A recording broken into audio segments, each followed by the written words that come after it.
Welcome back to TNN News. We're your hosts. I'm Diego Redondo. And I'm Josue Salido.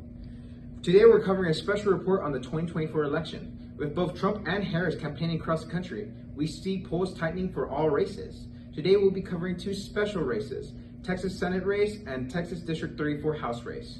That's right, Diego. And with all this information that we have our senior field correspondent out on the field right now, live in South Texas. Rhonda, what can you tell us of the state of the race down in the valley? Reporting to you from the 34th Congressional District of Texas. With the last census almost 5 years behind us and the newly drawn maps one election cycle in the rearview mirror, we're closely watching a rematch election between the Democratic incumbent Vicente Gonzalez Jr. and Republican challenger Mayra Flores. What was a safe blue district is a newly competitive race with both parties defining it as a must-win seat. Flores secured a special election victory here in 22, bolstering Republican hopes of flipping the district like it did in neighboring District 15.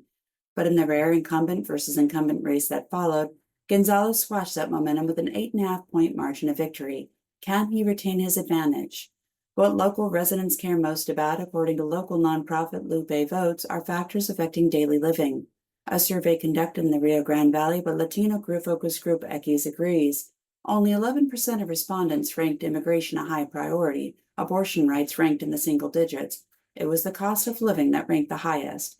With 3 out of 4 major race trackers calling this a lean Democratic race, it's not yet clear if echoing national party sentiments about the border or othering other demographic groups will resonate at the ballot box for Flores, as much as the commitments Gonzalez made in their one and only televised debate to increase the minimum wage and improve the cost of health care.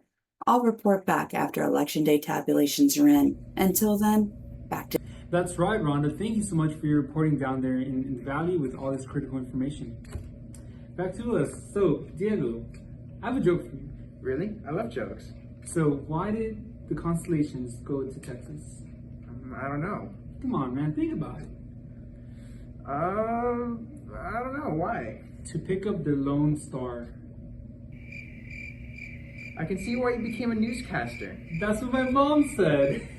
Anyway, speaking of Lone Stars, we will now cover about the Texas Senate race with our senior political correspondent, Zachary.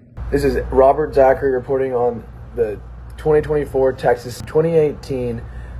The Senate race between Ted Cruz and Beto O'Rourke was one of the most closely watched races in recent Texas history. Cruz, the incumbent, faced a formidable challenge from O'Rourke, who energized younger voters and progressiveness with his grassroots campaign and a message of unity. Voter turnout was unprecedented with over 8.3 million voters. 2018, Cruz narrowly beat O'Rourke, holding on to 50.9% of the votes to O'Rourke's 48.3%. Fast forwarding to 2024, Cruz is up against Colin Allred, a Democrat congressman known for his bipartisanship.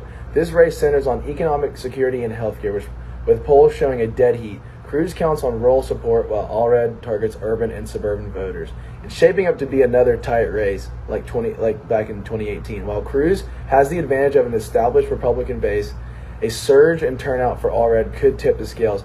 Now back to the studio for further analysis. Thank you, Zachary. I can see that voters have a very difficult decision to make. Speaking of voters, I was able to interview over the weekend one of those very undecided voters. Let's take a listen. Ana Rieta. Pleasure meeting you. So we're talking about the election and the Senate race and things like that. So what do you make of this? What's your opinion? I think I'm conflicted about it because Allred means new opportunities, but at the same time, Cruz knows what he's doing. Yeah. And you were telling us you've also been keeping an eye on the District 34. Correct. What do you make of it? Did you catch the debate? What do you think? I think I love Flores' initiative about illegal immigration and actually doing something about it. But at the same time, I think that she contradicts herself a lot. Gonzalez is a great guy. We know what he has done. Raised $8 billion already in Congress. Amazing. So I'm conflicted. What an informative interview I had with that voter. Undecided voters really do have a tough choice to make this election. Diego? Yes, they do. Now moving on to our senior political analyst, Andrew McKiernan, who will be making a prediction on the 2024 election. So we're on the PhD, huh, Andrew? No, of course. You know me, Diego. Well, I'm out here today reporting from the outdoor rotunda and the Texas Capitol building. But when it comes to this Texas Senate race, something we can look at is the incumbency advantage, with Ted Cruz obviously being the incumbent. Now, we actually calculated it. It shows that Ted Cruz has a negative incumbency advantage of negative 1.8, meaning it actually cuts against it. Something we can also look at is in 2018, he narrowly defeated Beto O'Rourke by 2.5 points, despite Texas being an R+5 state.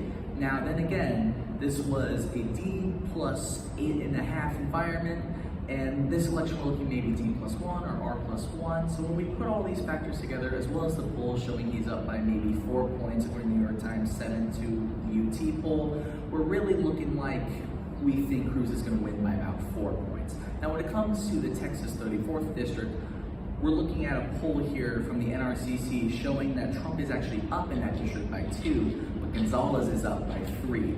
So we also can put this against the money though, but Flores has vastly outspent Gonzalez, 4.6 million to 1.9 million. And we know that if a challenger spends 2 million to a incumbent's 1 million, according to Carlson Jacobson, they have about a 51% chance of winning. But then again, last election, Gonzalez won by 8.47 points, and this is a D+9 district. So when we put all that together, we think Gonzalez is going to come out on top by about 4 points. Back to you in the studio. Thank you for that insight, Andrew. It really seems that any vote could throw the election one way or the other. What do you think, Josue? Where did he go? Oh my goodness, I just came back from voting. The lines were so long. Thank you for listening to our special report on the 2024 election. I'm Diego Redondo. And I'm Josue Cedillo. Good night, America. Go vote.